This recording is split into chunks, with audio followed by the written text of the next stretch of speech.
It always started the same way: a young woman alone, a late night, a flat tire, and a friendly stranger who offered to help. But by morning, she'd be gone, and the canals of South Florida would give her back.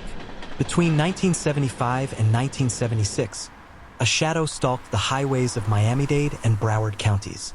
At least a dozen women, maybe more, met the same brutal fate. Their killer was methodical, invisible, and to this day may have never been caught.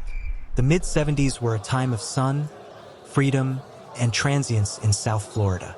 Young women came from across the U.S. for work, school, or escape, but some never left. Judith Osterling, 19, Indiana.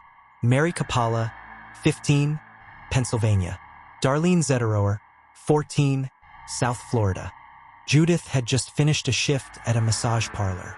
Mary and a friend were renting a room by the beach. Darlene was out walking with friends.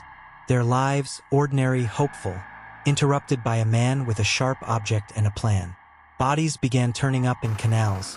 Stripped, beaten, drowned. Detectives noticed a pattern.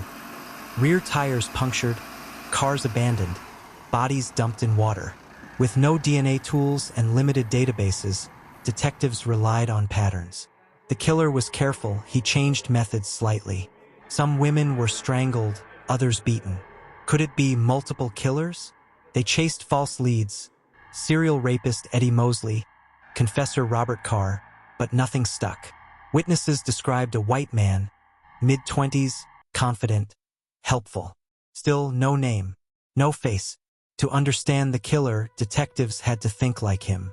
Why sabotage a tire? Why the canals? This was someone who wanted control, who turned kindness into a trap. He knew when women would be alone. He knew how to make them vulnerable. And he knew Florida's canals could carry secrets far from the road.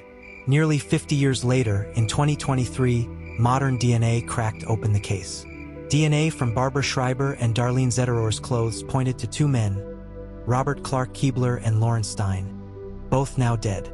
Finally, names, faces, closure for two families. But it wasn't the full story. Those two men weren't linked to the tire sabotage, or to Judith, or to Mary. So, who flattened those tires? Who watched from the dark and smiled while offering help?